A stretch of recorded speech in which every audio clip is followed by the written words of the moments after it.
Welcome to the TruGolf Academy.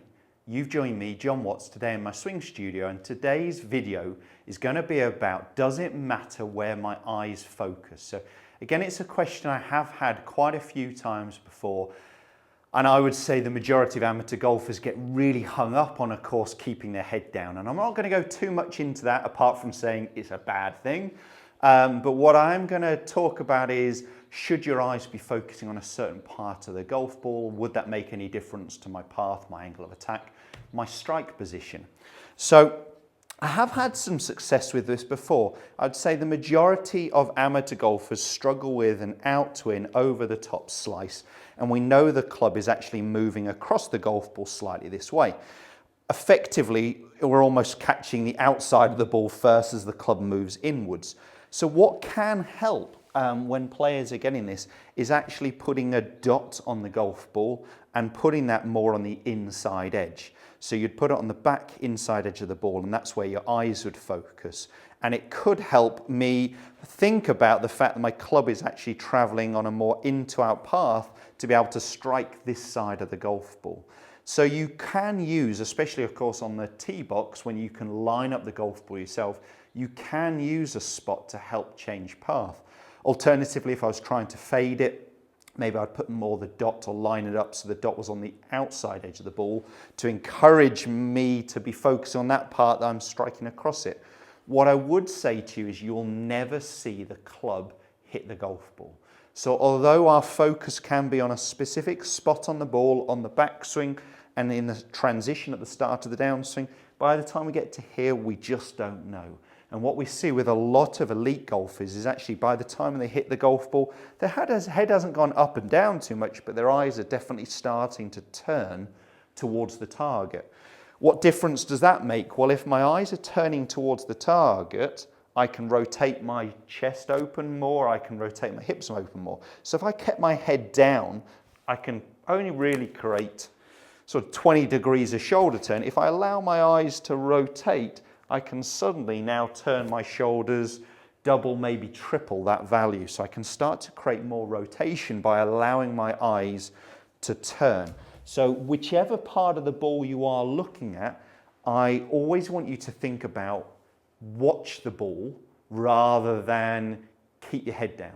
So watch the ball isn't a bad thing. So let's say you focus on a dot on the inside edge of the ball to help create a more in to out path, if that helps. But as soon as you've seen the club hit the ball, which you'll never see, allow your head to turn through to watch the flight of the ball. What I hate seeing is golfers focusing too much on head staying down, and we see under rotation of their body. So yes, you could use a spot on the golf ball to see if that can help change your swing path. But do not get obsessed with keeping your head down. Allow your focus to start to turn towards the target. So what I'm going to do is try and create more into it. I'm pretty neutral with a driver. My swing path isn't far off either way, sort of zero-ish. So I'm going to try and create a more into out path as if I'm trying to hit more of a big high draw. And how I'm going to try and do that is I'm just going to use the logo on the golf ball. So this is a Strixon golf ball. I've lined it up so the logo is more on this half of the golf ball, as if I'm looking at the inside edge. As I said, you could just use a dot. So colour it in with a marker pen, with a Sharpie. Let me go straight into seeing if that helps me create a more in to out path. But the one thing I'm really going to be conscious of is, although I'm looking at the golf ball, as soon as I'm making contact, I'm allowing my head, allowing my eyes to follow the flight of the golf ball. Let's see if I can give it a whirl and get this in to out draw pattern.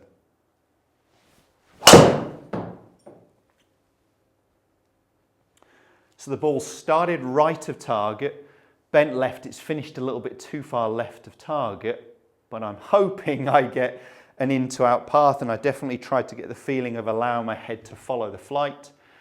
So yeah, pretty good numbers. I swung up on the ball by 3 degrees, and I was in to out by 2.5 degrees, which is a really good number. In fact, all the figures look really good. I don't know why that one overturned. The strike wasn't bad. The club face was a little open. The numbers look great. It felt good. It felt very much out of the middle, and the smash factor would tell me that. So the moral of this story is yes, looking at a certain part of the golf ball could help. So if you are an out to win fader slicer, focusing more on the inside edge could help you create a more in to out path. And the opposite, if you're wanting to hit a fade, maybe focusing more on the outside of the ball, as if you're swinging more across the golf ball to the left to give us that left to right curve for a right-handed player. But key point is, do not focus on I'm looking down, I'm looking down, I'm looking down. As soon as we've made contact, we're allowing our head to rotate. I don't even mind if your head is rotating before you hit the golf ball. It is not key that we're looking down by the time we make contact. I hope that simple video helps. Give it a go next time you get on the golf course and let me know your thoughts. If it does help you at all, brilliant. Post some comments and questions below if you did enjoy the content and what videos you'd like to see me film on in 2018. Thanks guys, we'll see you soon.